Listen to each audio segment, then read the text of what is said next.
eduze kwami uSiyanda Cele weMayanda Empire.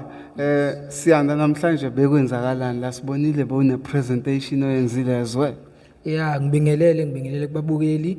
Namhlanje sila eThekwini eDurban Music School.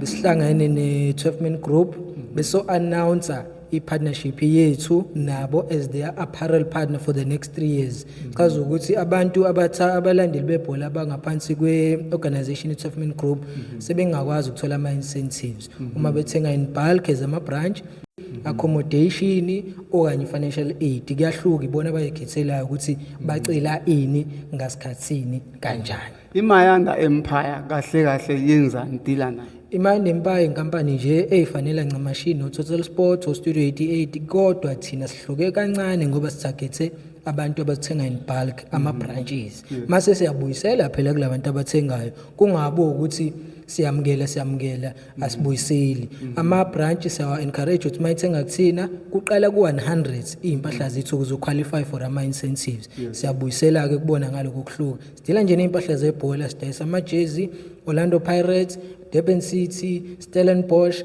amanye futhi angatholakali even eKZN or Eastern Cape njengabo Sekhukhune sinawo thina sawadayisa ngoba sithola ama license from labantu laba bakhona. Knowing very well ukuthi ama jersey noma ikit yebhola iyabiza imbeqo, abantu abaningi baba nama problems ukuyi-afford. What solutions are you bringing? Leyo nto nisidila nayo ngalama incentives because unfortunately angikwazi uku-undercutter ama price. Ama price ijezi lamaZulu umalu 800 nathi solidayisa 800. Mase thina sithi ngoba nithenge in bulk sizobe sesinikeza incentive. Iyona ibranch ezobe isisho ukuthi manje sinenkinga when it comes to i-transport. Manje sinenkinga when it comes to i-financial aid. Mhlambe khona enye ibranch esifuna ukuyivula, sicela usixhase sesingabaxhasa. Uma kukanjalo nje simnandi ngoba nama student ema university siyawanikeza ipackage yawo la bazothola khona 15% discount kuwo wonke ama jersey. So nakho lokho kuzobalekelela kubakhombisa ukuthi siyabakhumbula, siyabacabangela njengeingane phela esazi kahle ukuthi sise university. Shuthi kahle enikwenza ukubuyisela back. Yes, siyabuyisela back, but i-mandate it's a business. Asiyona charity, we are a business, we need to sell senze imali. Mase ke sithi thina ngoba nithenge in bulk senibuyiselela ke something. Ngoba nawe uma uyothenga mhlambe e-wholesaler awuvela ufike lapha ububuza uthi yini esithola, bayakutshela ukuthi uma uthenga kanje uthola lokho. Nakuthina sikanjalo. Mhlambe izini ezinye esingayilindela from iMayanda Empire.